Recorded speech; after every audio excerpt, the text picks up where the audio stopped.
Welcome to Meet the Author, where you can join in on insightful conversations with best-selling and award-winning indie published authors. Your hosts today are Rob and Joan, who themselves are indie published authors, book publicists, and paranormal investigators with Tampa Bay Spirits, based in Tampa Bay, Florida.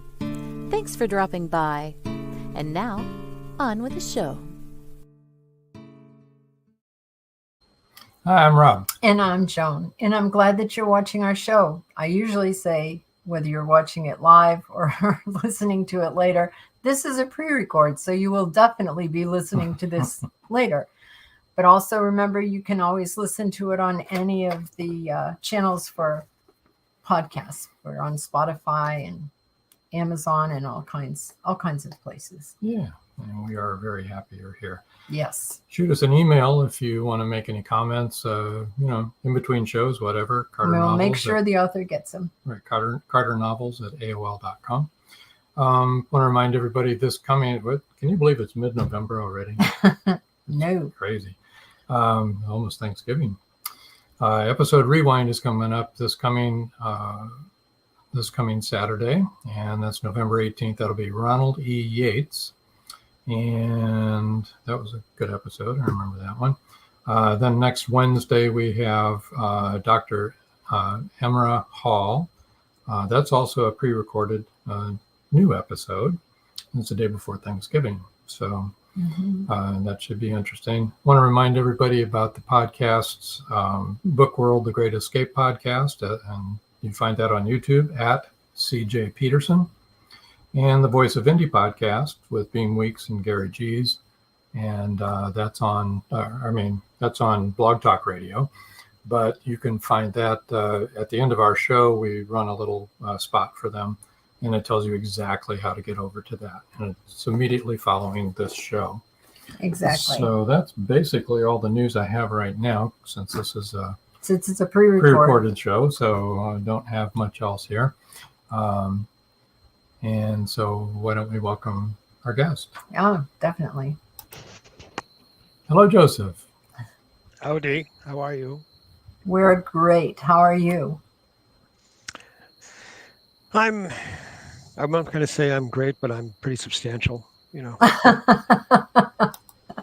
that's good. Thank you. How are you feeling? I'm feeling well. The last time we chatted, we talked about pizzas. Yes. And we talked about, I think it was Joe Conjal, as a matter of fact, said he wanted me to include a pizza in the next novel. Yes. Well, not this novel we're talking about today, but we are making pizzas, even as we talk here.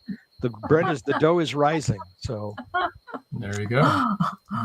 And as we told you just before we started recording, we recently bought a pizza oven. Burnt the first two.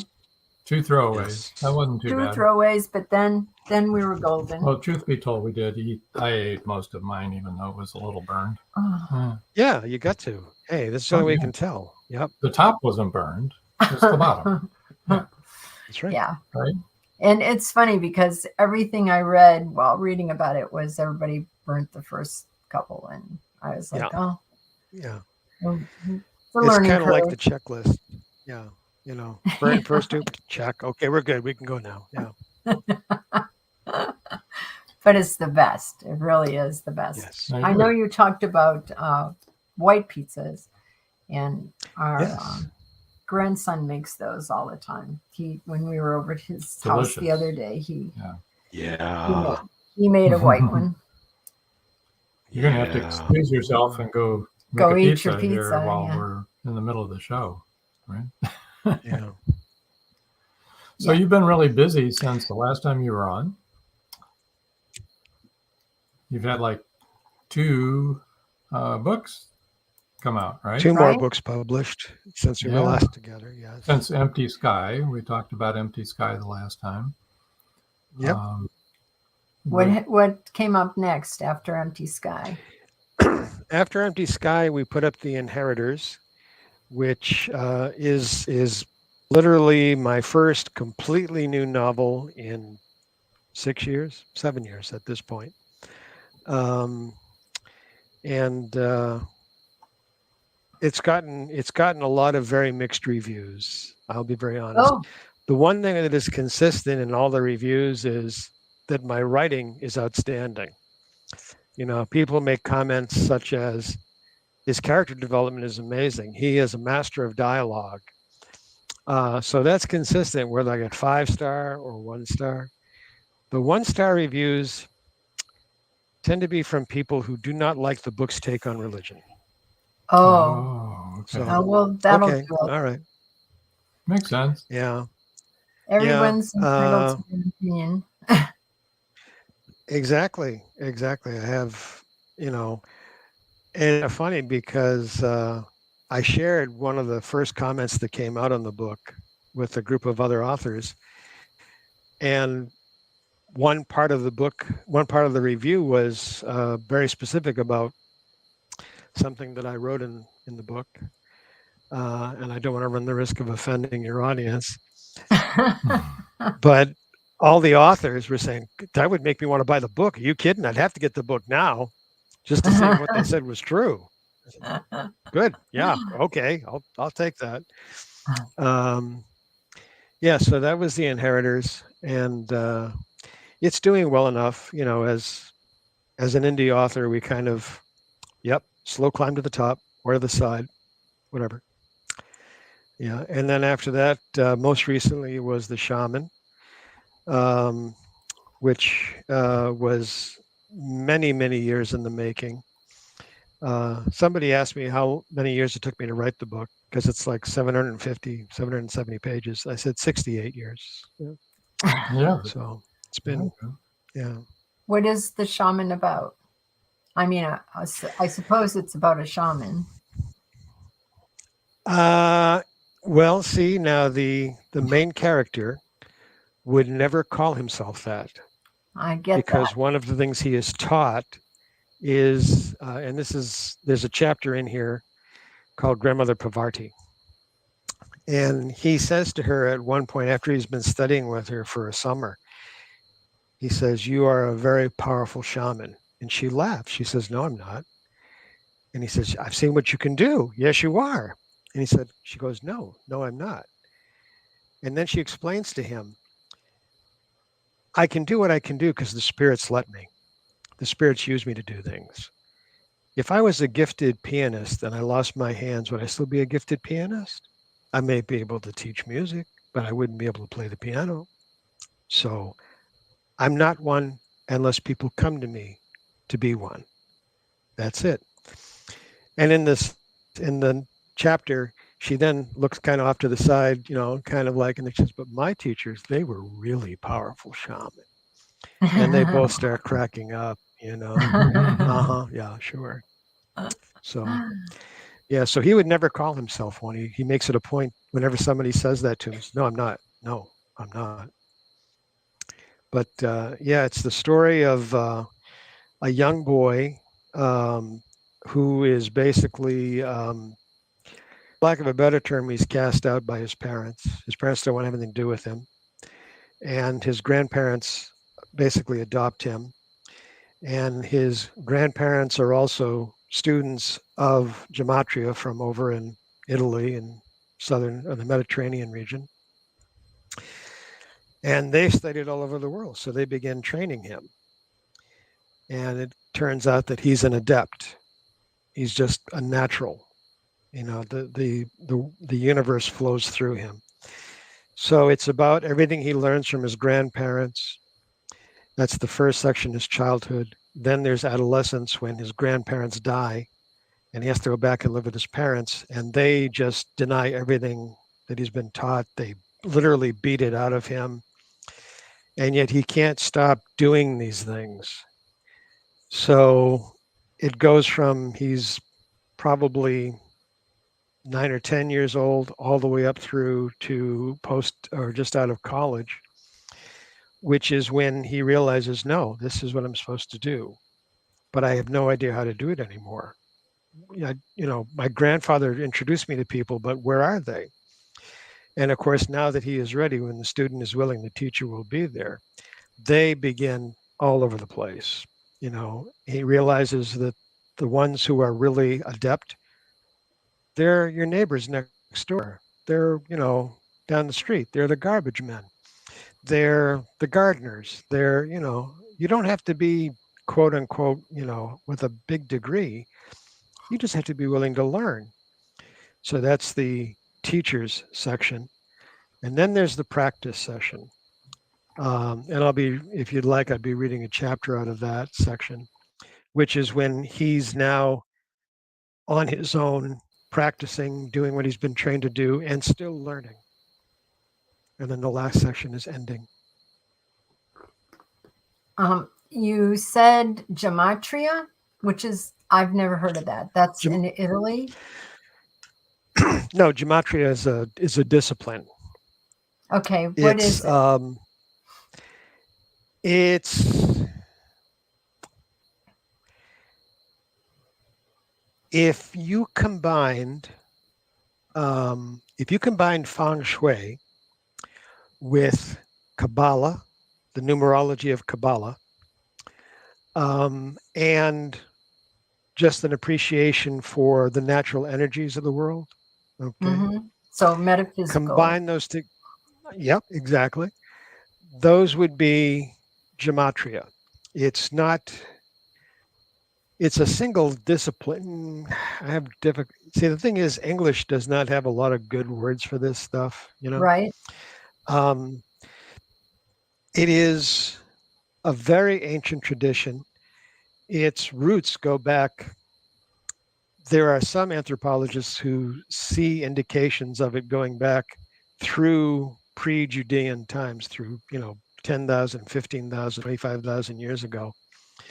And we know through anthropology and archaeology studies, excuse me, that there was the idea of spirituality as far back as 450,000 years ago, right?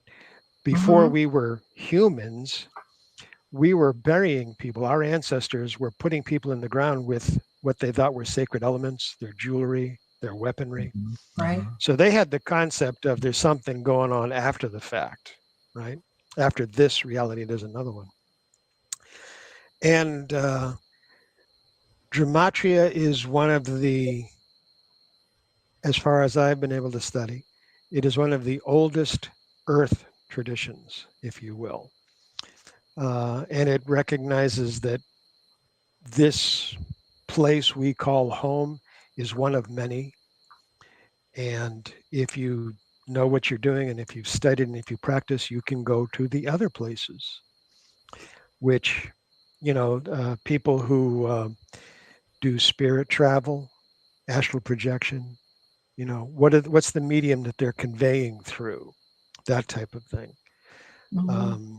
And I'm not saying I'm adept at any of this stuff. I don't want people to, begin saying, come over and heal me. No, I've got trouble enough healing myself. Trust me. But so that's the basics. It goes back like further than Göbekli Tepe, right? Because I know that I would believe so. Yeah, because studying that, they believe that they found definitely evidence of spirituality and. Yeah. The Trafer caves in France. Yes. Where they how when you recognize how far deep underground, right, these pictures are. And if you say, well, that was just an accident, they put them there by accident. Wow, that was an amazing accident. No kidding. They had to go like a mile underground to get there. So and I've read that if you shine light on them in the right way, they're actually animated. So that's even crazier, Yeah. That animation. Yeah, and the fact that they're recognizable. They are recognizable to us today. Yes. As what they were then. Pictures. Yep. So that to me kind of indicates there I'm not going to say race memory, but there is a conceptual memory going through all of our generations that keeps us aware. I will, this is my personal belief, that modern society does its dangdest to beat it out of us, really. The adolescent section of The Shaman is really about the modern world wanting to deny spirituality, wanting to deny this reality, which is accessible, tappable, usable, because, well, we can't put we can't put it in a bottle. We can't put a meter on it, and correctly or incorrectly, a lot of Western civilization, now a lot of the world civilizations, if you can't make a buck off of it, if you can't sell it on Amazon, we're not interested. There you go. Right. There you go. Yeah. Yep. And send me that Amazon link for the pizza oven. So I this was will. clear We will. about And in Amazon. just a couple of minutes, we have to have a word from our sponsors who need to make a buck here. Yeah. Well, we're the ones that need to make the buck. Well, they need to make a buck here Just to sell their books. Just stay on the air. No, That's funny. I'm a sensitive, and I, started seeing very profound things when I was 7 years old, and my parents consistently told me those things don't exist. And there were times when when I look back, I should have said, well, could you please come in my bedroom and talk to these people that want to speak with me, because they think they're real. Yeah. Yep. But, it's really hard then to learn anything or practice anything or do anything if everybody's telling you it's all in your head. You're making this up. Yes.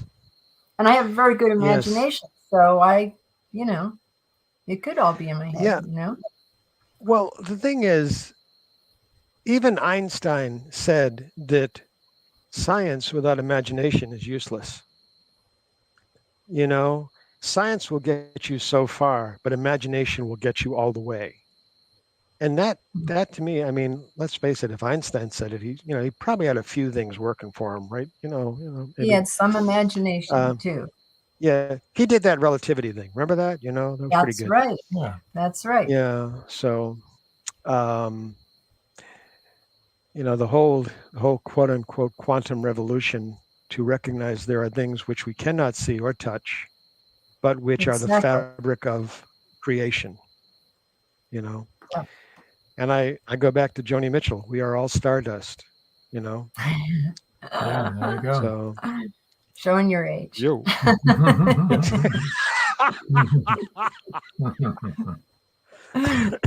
All the young listeners are like, who? Yeah. What? Well, let's take our first break, and we'll be right back. And we'll be right back. We've got a lot to talk about, so don't go away. This is interesting. Yeah, hang in there.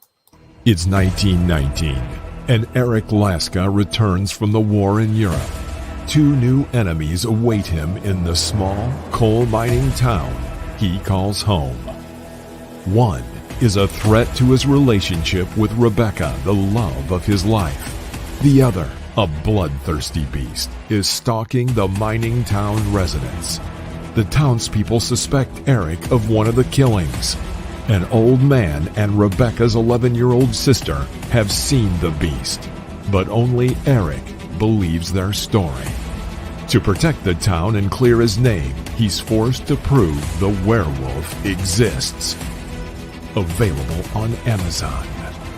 The Horror Within by Marjorie Swift Doring.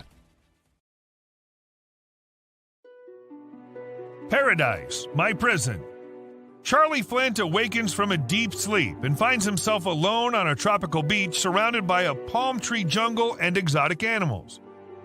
He cannot remember who he is or anything about his life. First, he must find food and build shelter and protect himself from hidden dangers.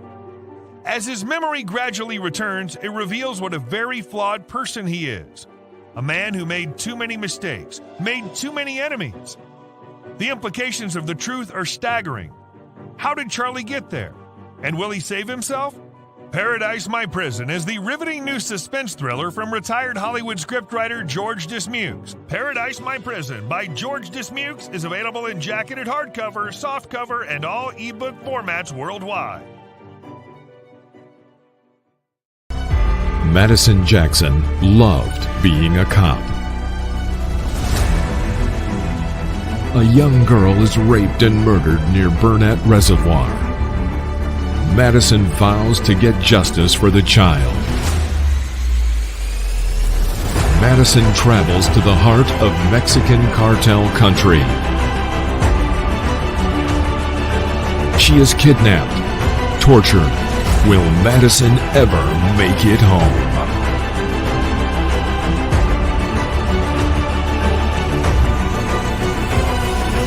Justice by Kelly Marshall, only at Amazon.com. And we're back. All together now. In stereo, yes. You feel like reading now? Would now be a good Sure. time? Great. Happy to. This is the first chapter in the practice section of the book. And it's about the main character, Gio Fortuna, first encountering the woman who he wants to spend the rest of his life with. It's entitled Robin. She sits across from me in German class and is the most beautiful thing I've ever encountered. I've looked back on our galaxy from galaxies not yet discovered, sat on the rings of Saturn and watched comets sail around the sun, waded through nebulas so color-rich human hearts ache at the sight of them, tasted wines no human tongue will ever know, listened to whale songs and mountains sing in voices no human could hear, and nothing matches the woman conjugating Haben 4 rows from me. I want to share so much with her and can't even lower center, relax, breathe in her presence. Grandma and Grandpa made love with a touch, with a smile, with a wink, with a nudge, with the gentlest of kisses, with understanding hugs, with an embrace. And I realized, no, Robin makes lower center breathe the easiest thing in the world. My English paper is due and my typewriter is broken. Does anybody have a typewriter I can borrow for the afternoon? Long blonde hair swirls as she turns green eyes on me. Sure, you can borrow mine. I take her to a college play, Pippin, and dinner as a thank you. We drive to the coast and get caught in the blizzard of 78. Turning around, we go off the road into a ditch. You okay? Yeah. Sorry about that. What are we going to do? I consider. Can you drive a standard? Sure. Good. You drive, I'll push. It's a small car. We're down an incline. She'll never know. You ready? Anytime. Little gas, little clutch. Now. I lift. It is not my talent, not what I do, but I can do most things when there's a need. But she has the car in reverse. You okay? I'm fine. Let's give it another go. 1, 2, 3. I lift. The car skids up and out of the ditch onto the road. You're stronger than you look. Wheaties. You're the first man I've dated who actually listens to me when I talk. I can sing while you talk. Seems impolite. She laughs. I make her laugh. We walk across campus. Every 10, 15 feet, someone says hello. I work part-time at the medical center. Makes it easier to do what I do. You know lots of people. I'm a friendly kind of guy. You know lots of women. I'm not that kind of friendly. How come you know so many women? Because I listen. She studies to be an equestrian. I go with her to the barns. Heavy construction equipment is building an indoor arena close by. Too close for the horses to be comfortable with the pounding of the earth, the rumble of big diesels, the explosion of air hammers, the whine of power tools. They are nervous, jittery. Carl, the barn manager, meets us between the stalls. I wouldn't take anybody out today, Robin. Too much activity. They won't be able to focus. I walk over to one stall, one horse, Black Knight, particularly unhappy with the activity. Carl walks over quickly. Don't go in there. He's not a friendly horse. He'll buck you off and kick you on your way down. I face Carl. He slows, blinks. I open the stall door, walk in, lower, center, relax, breathe. Black Knight snorts, backs away from me, quiets, comes up, sniffs me, nuzzles me. I raise Grandmother Pravarti's peace shield. All the other horses quiet as peace moves out from me. Carl shakes his head. What happened? Robin stares. We walk on the beach. Ocean greets me. I stop, turn to the water, perform waves. How do you do that? Looks like you're dancing with the waves. I don't hear. Gio? The power of the ocean. Geo, moving through my arms, into my body, down my legs, back out to the sea. Geo! She pulls my arm down. Waves crash against rocks. Seawater climbs up sand towards her, begins to form, to shape. An old one. Upset, she interrupted our game. I should have waited until I was alone. I turn her to face me, turn us both so I protect her from the water, my back to the waves, her in my arms. She looks over my shoulder. What the? I ask ocean's forgiveness. Let it know. We will continue later. Waves form, recede from our feet. Later.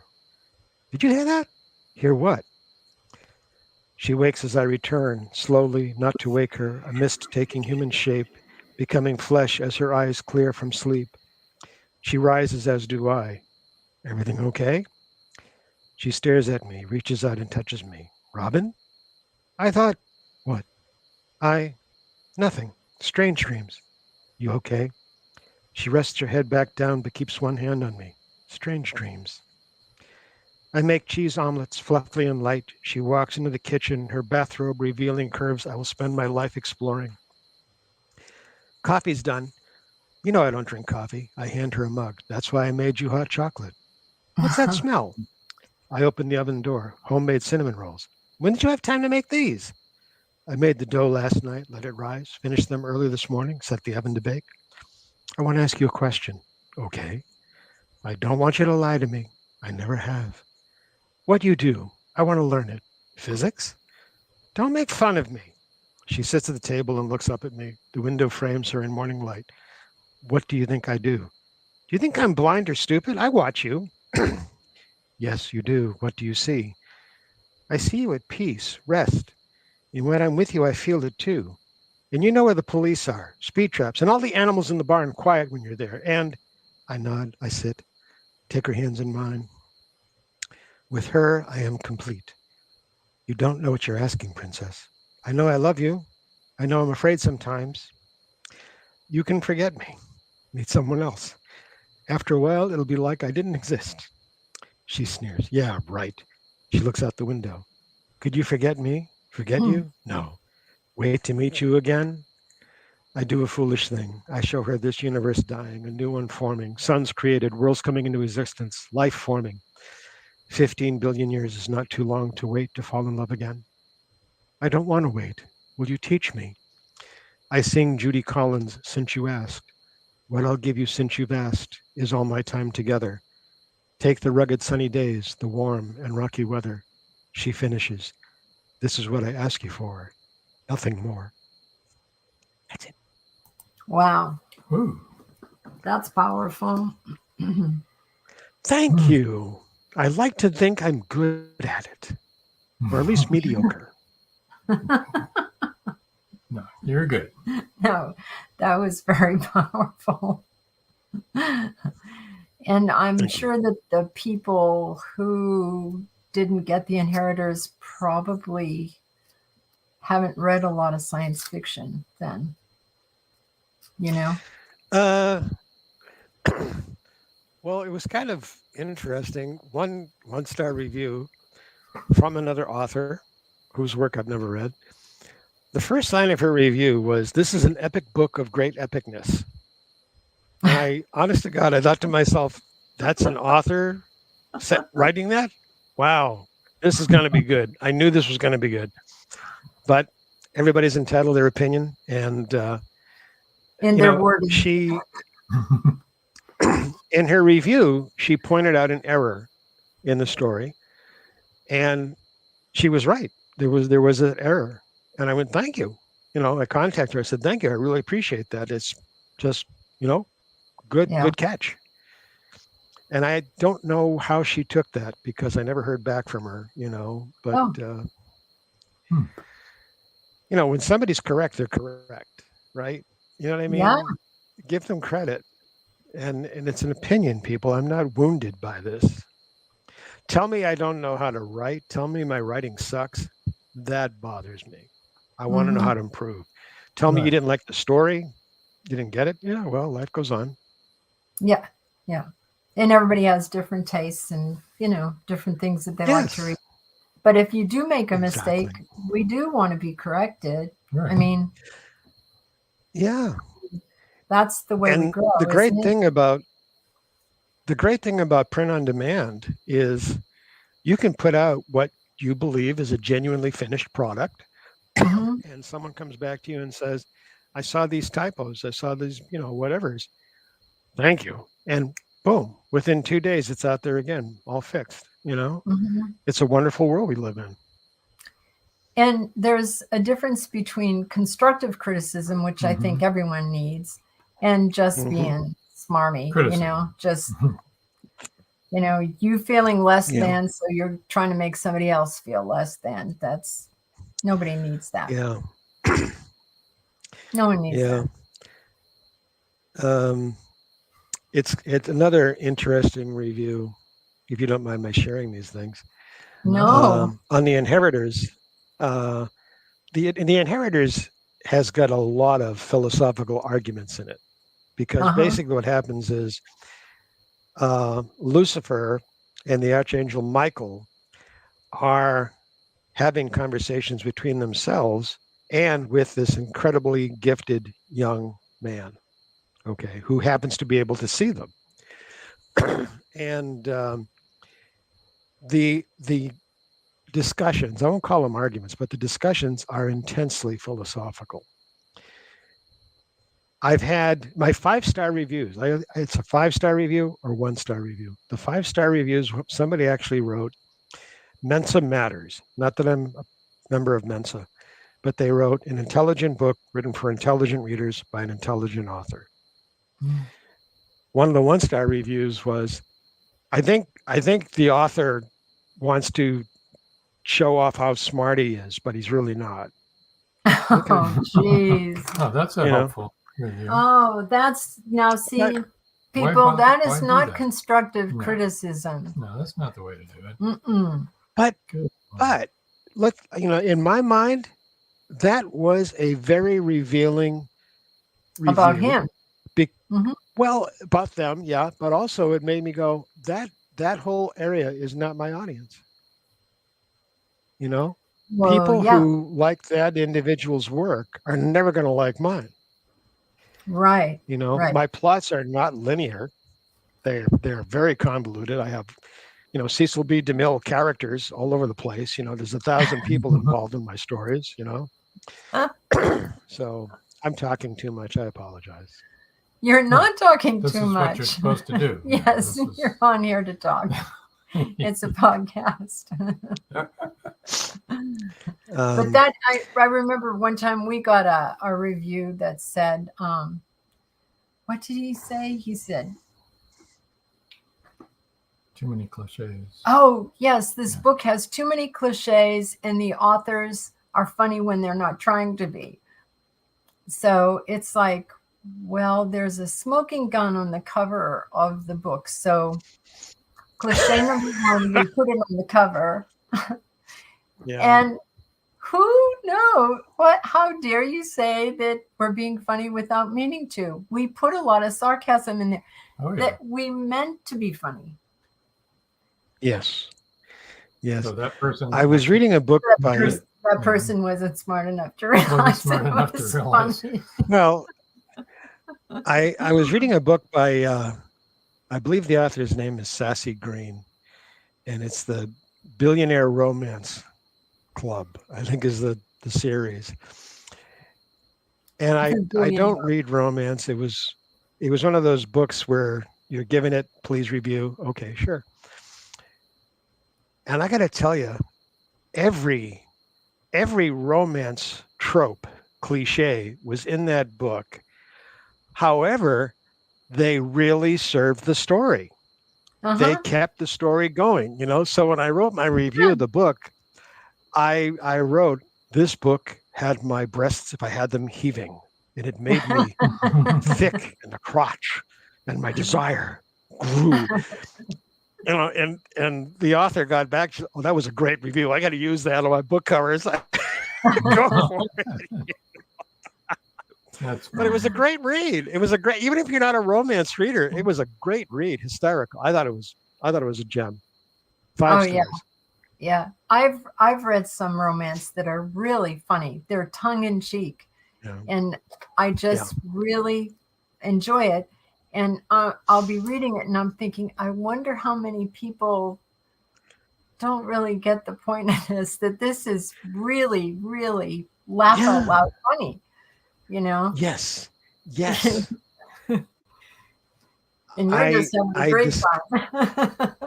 Yeah, really. You know, you want to be around that person when they're actually composing that novel, because they're sitting there going, "Oh yeah, this is good. Oh yeah, you got to put that in. Oh yeah, you know, where's my dictionary of tropes? And they're Yeah, that was probably going in." laughing. I mean, we were laughing when we wrote some of this stuff. It made us laugh. Yes. And so it's like, yeah, well, those who can get it. And that's what it is with the inheritors, the people that get it. And you can't be offended by everything. You know, you shouldn't be offended, really, because everybody has a point of view. Everybody has a path they have to walk. Yeah. And it's all good. Yeah. We're still learning. Yeah. We're not young. We're still learning new things all the time. Yes. It's good to learn. Thank it's good goodness to expand too, your universe. Yes. Right. Yeah. I often say to people, if I'm not learning, I'm dying. You put me in the ground or wherever. You know, Susan, wife, partner, and princess, and I, we still take classes. We still study. We don't travel as much as we used to. Maybe now that COVID's over, maybe get up more. But you know, I have 5 or 6 books going all the time. You know, maybe 2 of them are for pure pleasure reading, and the other 3 or 4 are research books, study books, you know, wilderness survival books, stuff like that. I'm reading a book on police techniques for the novel I'm working on now. If you're not studying, I don't know. If you're not learning, what's the point, really? You know, learn more about your partner, right? Stuff that you never, you know, you've been with, like you folks said, you've been together 47 years. We're going on 44 Tomorrow. years. Yeah, congratulations. Thanks. Yeah, go for it. But there's still new stuff. She still surprises me. So great, love it. That's what it's about. Surprises me. Yeah. I think that probably surprised you. I'm always telling him he deserves a medal for putting up with me for 47 years, because I know I'm a lot. So I'm a lot. He doesn't think so. He doesn't think I'm too much. I know I'm too much, but that's okay. But yeah, we always learn from our kids, you know.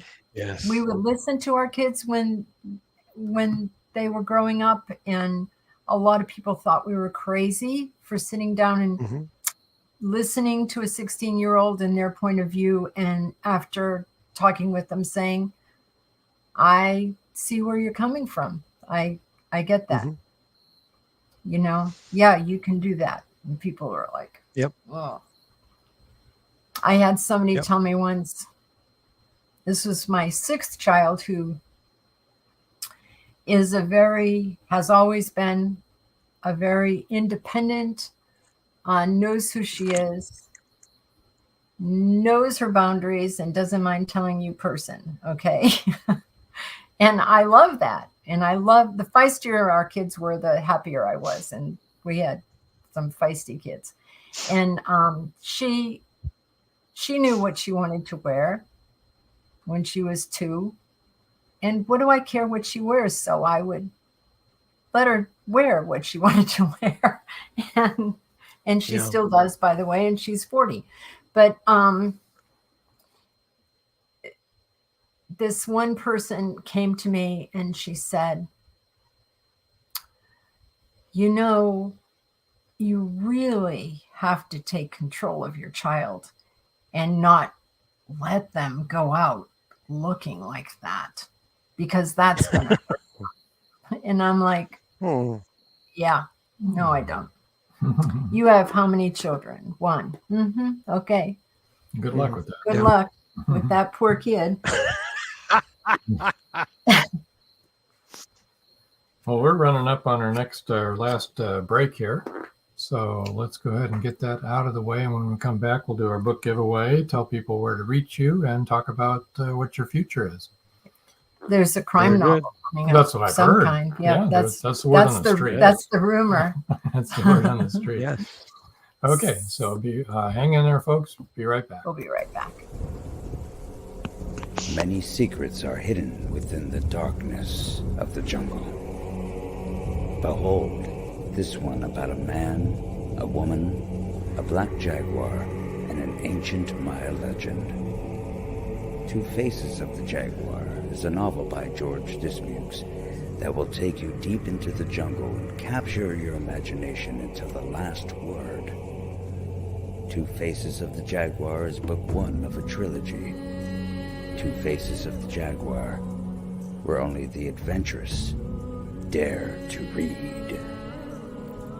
Two Faces of the Jaguar, The Lost City, and The Jaguar's Quest are available on Amazon.com, Barnes & Noble, and many other bookseller websites. Two Faces of the Jaguar, the book people are talking about. Get your copy today.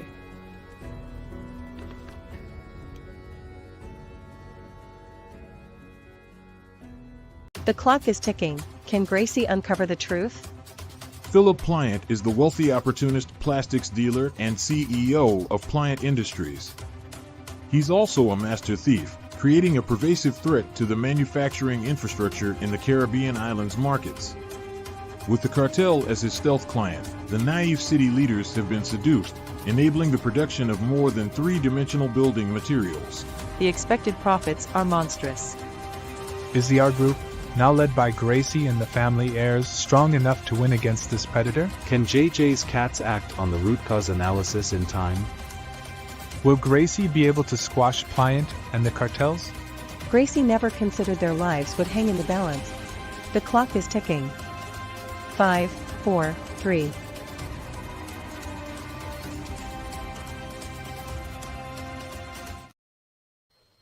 And we're back. Yes, we are. All right. First of all, let's tell people where they can find you. Website, Joseph Carrabis. I said it right? .com. JOSEPHCARRABIS.com. That's for all of you who are listening and not watching the video. And his email, where you can email him. Oh, and I should say that on his website, you can find all of his other social media outlets and how to reach him and find him. Find his books on Amazon and get links and all that good stuff. Track him down. Yeah. Mm-hmm. And his email is joseph@nlb.pub. So it's joseph@nib.pub. NLB. Yeah. What did I say? You said I. So. At NL. Did I? Yeah, that time. Sorry. That's okay. That's not right. You won't find him there. You won't find him there. NLB. So the book giveaway. The book giveaway is that the first three people to email joseph@nlb.pub will win an ebook copy of an ebook of choice of any one of Joseph's books. He'll be happy to send them to you.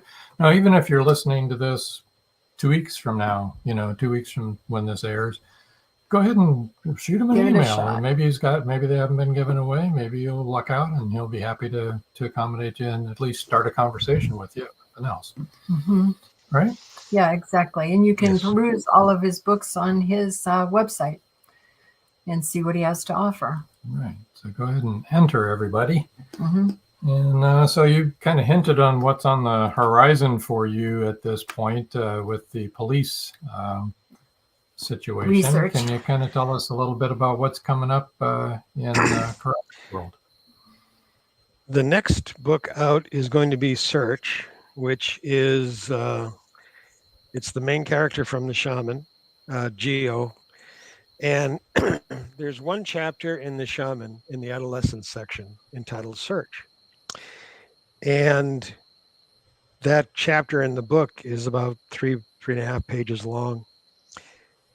But it is actually based on something that actually occurred, not with Geo Fortuna, but something I did a lot of research on, a triple murder that occurred in Maine a long time ago by most people's standards when we were kids. So I thought this would be a really fascinating thing if at this point in time in the adolescent section, Geo does not know what's going on in his life, has no clue what he really is about, and is terrified, basically, of what's happening. All of a sudden, he's put into a situation where to save people's lives, he has to do what he knows how to do, what he's been trained to do. It's required of him. But there's a price. He's very much in love with someone he's met. They're very much in love with each other. However, every time he does something which is metaphysical, if you will, she gets like, what the heck did you just do? What is that? You know that you just grew fangs? What's going on? So he has to make a very tough decision. Does he get to be Superman, but have to hide his existence from Lois Lane? Or does he get to be with Lois Lane and put the super suit in the closet? You know, he can't have it both ways because she is not prepared to deal with someone like that. And there's a point in Search where he basically says to her, you want a life of quiet, of peace, of confidence, of knowing what's going on, of knowing where your husband is all the time. I can't give you that. I may be lying in bed next to you, but I will be cold and you'll think I'm dead because I'm actually somewhere else. And, you know, it's a very difficult decision for him to make, but he realizes I must make this decision. I must decide, you know, what is the best thing for me, for her. And it's basically the entire book is about him making this decision. And through the vector of finding the people who've been murdered, or finding the culprits, the perpetrators. So that's the next one coming out. And then in March of next year is Tag, which is, it is, I would call it a medieval murder mystery because it takes place in 10th century Eastern Europe, right during the time of the Crusades. The Crusades are over. Basically, they're finished, or between the Crusades. And the Muslims are coming into Europe, but not through the southern route. They're coming in through the northern route. And coming into the northern route, they're not hostile. They're merchants. They don't want to cause a problem. They know about this Roman Catholic Church, which is doing some really weird stuff, but we don't care about that. We want to know, would you like these spices, basically? And if you have horses, that's even better because we'll trade you spices for horses, whatever. And they're very gracious, kind, loving people who actually are integral to the plot. So there's that. And then the book after that, excuse me, which will be in summer of next year, is the Book of the Wounded Healers, which that book had a very fascinating derivation. In a previous life, basically the 1990s, I was a therapist, psychotherapist, and I would attend conferences to study, basically to learn more and more skills, develop more skills. And I had this idea for a novel, but it wasn't gelling. I knew it took place in New York City, but yeah, and I knew there were kind of like aliens, but not really aliens. I knew. So I'm listening to the speaker, the person on the stage, and someone asked them, are people who get into this profession themselves healed? Because that's a big problem in the therapeutic community. People who are improperly trained try to heal themselves by healing others, and it never works out. because the minute you encounter someone who's got an issue that you have not dealt with in your life, you either have to destroy them or, it's transference and it's really not good. But anyway, so the speaker said, oh, this industry is just overcrowded with wounded healers. And I went, the book of the wounded healers. Got back to my hotel room and I'm just writing. The heck with the rest of the conference. I am writing notes. I've got the book. Oh, I've got the outline. I've got everything down. And as I said, that was from the 1990s. I got involved in industry, started a business. Don't ever do that. Don't ever start a business and have it get successful. Worst thing that can happen. Anyway, our business became successful and we closed it in 2016. And Susan said, go back to your writing. I've never seen you happier than when you're writing your stories. So I began digging out stuff. And the Book of the Wounded Healers was all here in notes, and I went, time for this puppy to come to life. And you have to just reassemble. And who knows what's beyond that? Yeah, basically. Fortunately, my stories tend to be very character driven. They're not tour of wonder stories. They got in the flying car and they went to Venus. So all I really need to do is kind of update the technology, because the technology in the book is ancillary. If you used a phone, you used a phone. Back then, the phone was attached to a cord. Now it's in your pocket. So is your computer. They used to use. That's right. Exactly. They used to use faxes. Now they use email. Take your pick. So fortunately, my books are not difficult to bring up to modern concepts, right. because they're character driven, and people haven't changed a whole heck of a lot. No. People are definitely people. Yeah. Not much hope in that. No. We're all, and people everywhere are the same. So Yeah. Whether they're Catholics in Rome or they're Muslims or whatever. Yeah. Whatever your particular cup of tea is, we all want the same thing, basically, and we all have the same moments of brilliance and moments of stupidity and all the whole bag. Yeah. You want to say a little bit about your publishing road, because you kind of started out, several years ago with your publishing, and things have been changing over the last few years. Oh yeah. Can you give us any insights into what you've run into problem-wise, or boy, plus side? Plus side would be fine too. Back in 2016, I self-published the original version of Empty Sky, which thank God I've rewritten greatly, and Tales Told Around Celestial Campfires, which is an anthology of stuff which appeared in print in 1970 through 1990s. And I did that just to see if people were interested in what I wrote. And I got people who showed an interest. Okay, let's try to put some more stuff out. But knowing that there were people who were interested, I decided to go for a publisher. Well, the publishing industry, and I was a very successful author back in the 1980s, but trade technical, not fiction, trade technical. But the publishing industry has changed greatly. And if you're a new and or unknown author with minimal social following, it's pretty difficult to get placed, because agents and publishing houses now, they want to know, how marketable is this? What is the audience for this? Publishing houses now are part of a media empire.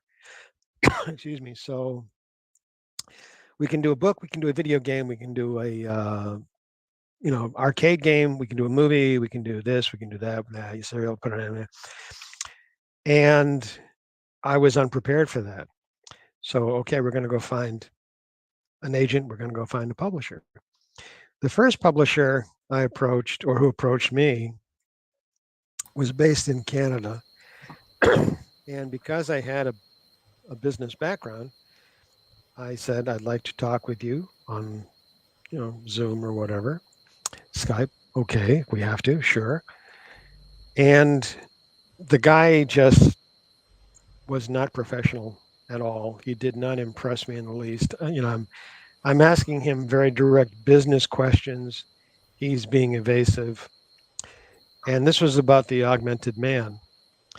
And he finally said, he finally said, "You're going to be real sorry if you don't let me publish that book." And I went, "Okay, thank you. I appreciate that input. Bye." Wow. Yeah. The next publishing house that showed an interest. Nice approach.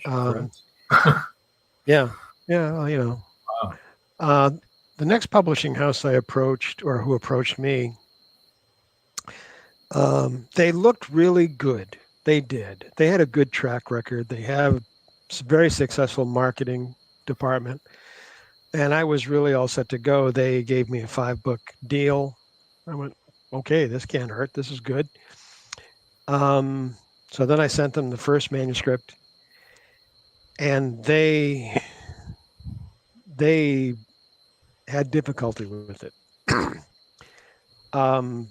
There's a scene. This was also the Augmented Man. There's a scene where a major is looking at a lieutenant, and he's thinking how well the man's dress uniform fits him, how well it's styled, and the good shoulders, the broad shoulders, looks like an ex-weightlifter, so on and so forth, and handsome, clean cut. And the editor got back to me and said, "Is this a gay scene?" What? What? Yeah, exactly. I'm like, what? There was another, and one scene takes place in a biker bar. So I mentioned motorcycle mamas. The editor goes, "What's a motorcycle mama? I have no idea what that is." And I actually finally said, "This book is science fiction military thriller.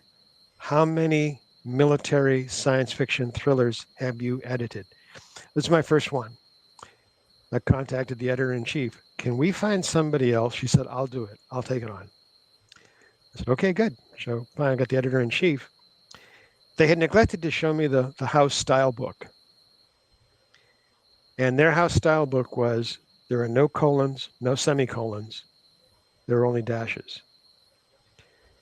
And I come from a writing training where different punctuation is indicative of different type.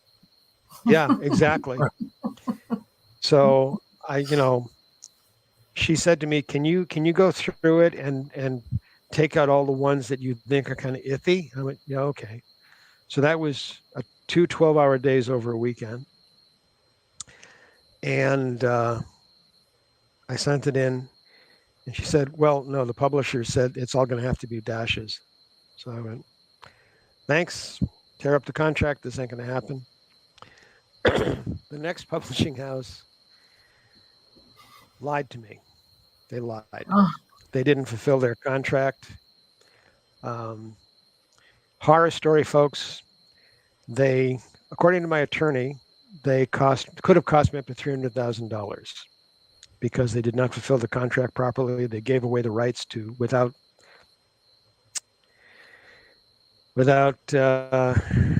anyway, goody.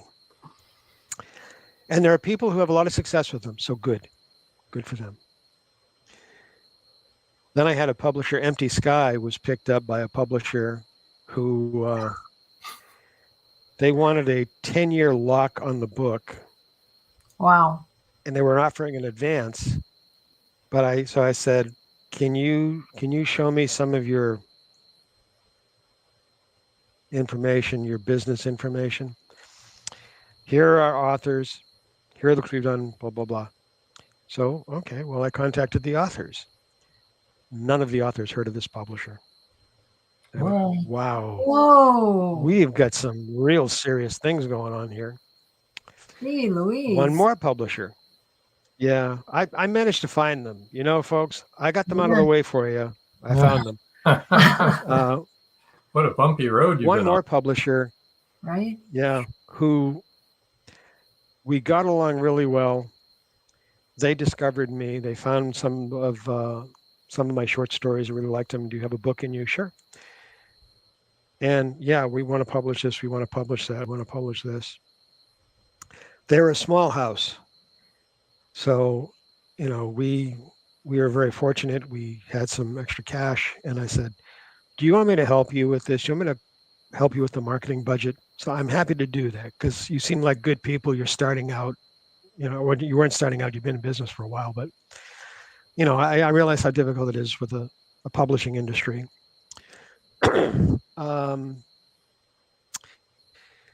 And nothing happened. And I offered to, we offered to finance them, to actually give them a cash infusion monthly to help them get going, to be stable, to meet their budgets.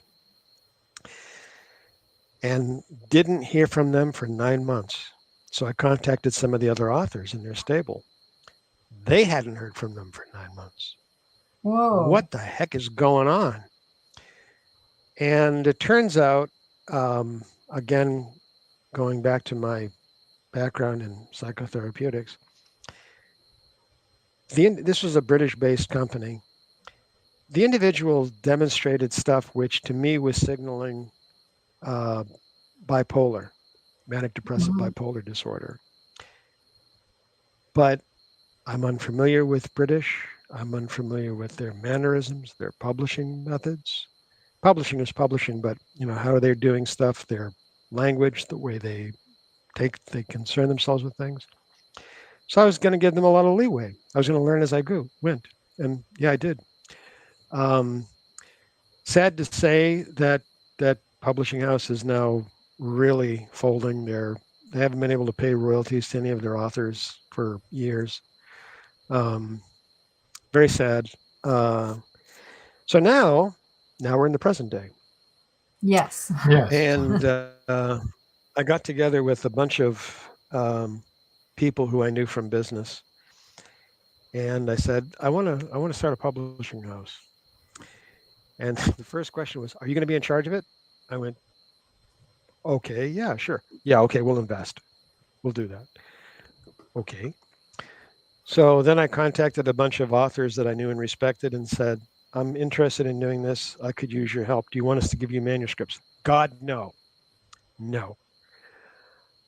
I want to get good editing team. I want to get a good artist, good graphics people together. The production aspect, the writing and production aspect of publishing a book is pretty straightforward these days. Anybody with a phone, anybody with an iPhone, an Android can do it. It's not a big deal. Marketing is the dead zone. Yep.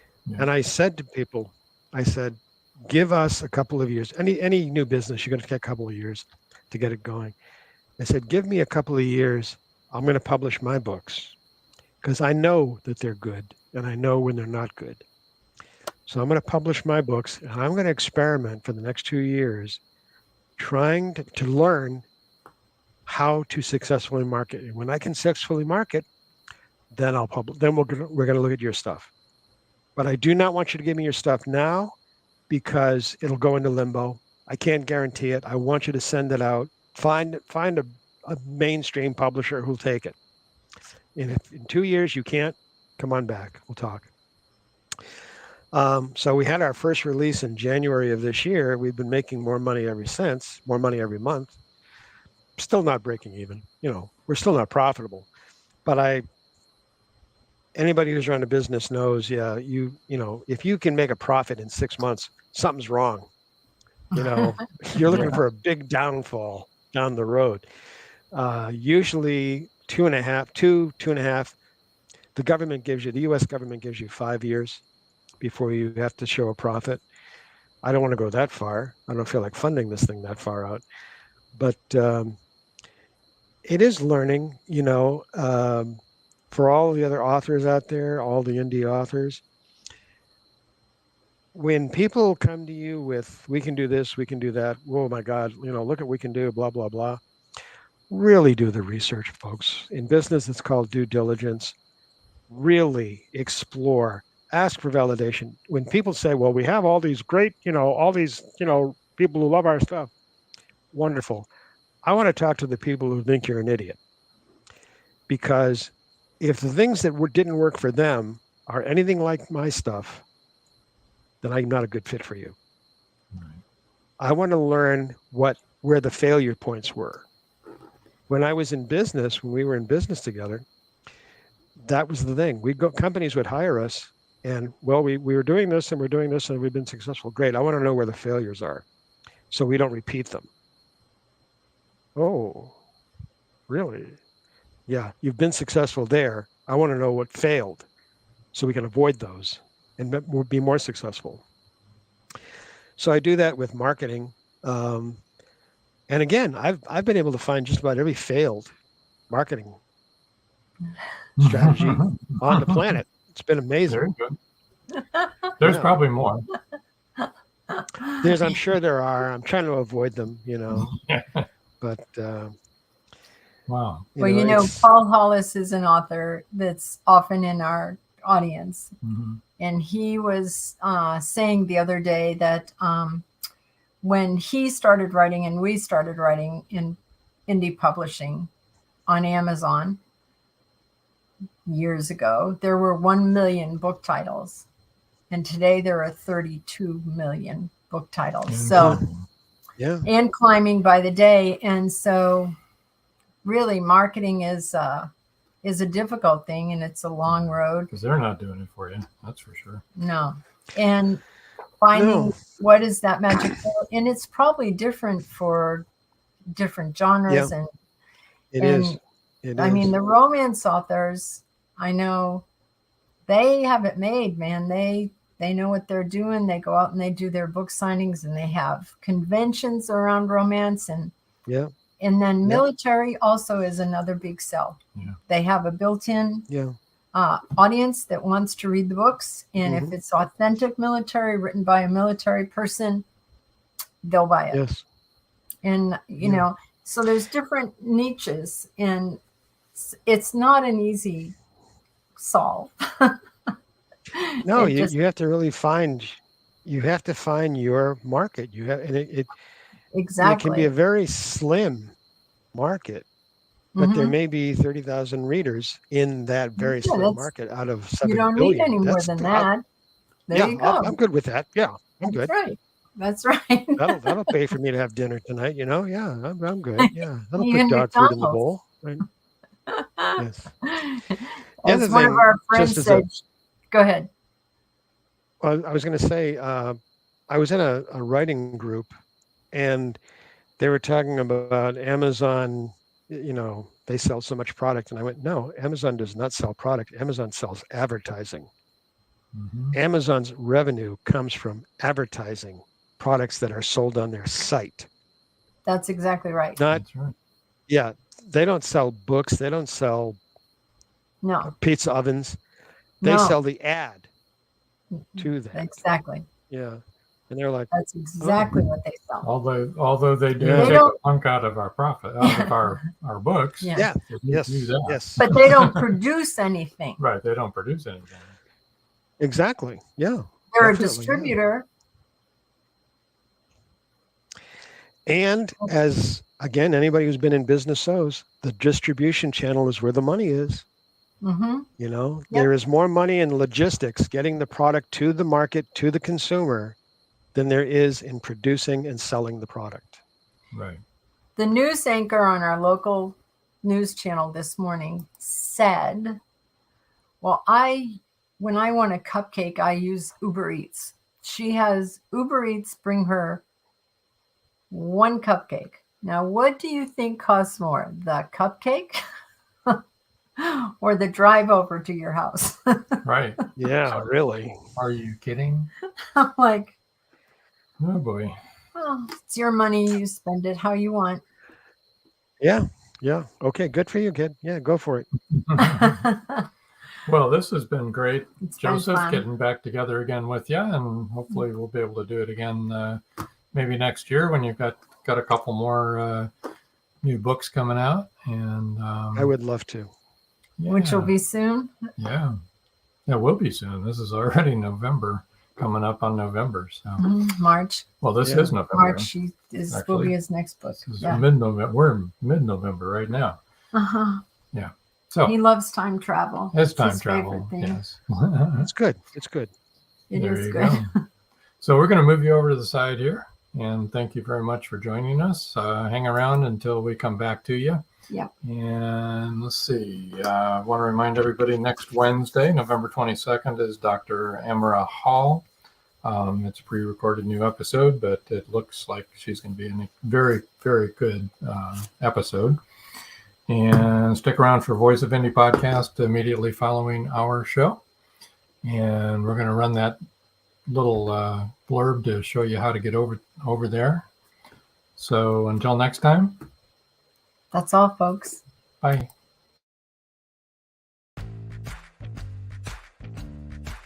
Live every Wednesday, your Voice of Indie hosts Beam Weeks and Stephen Gees welcome authors, musicians, publishing industry pros, artists, and assorted creative guests for an exciting interactive hour.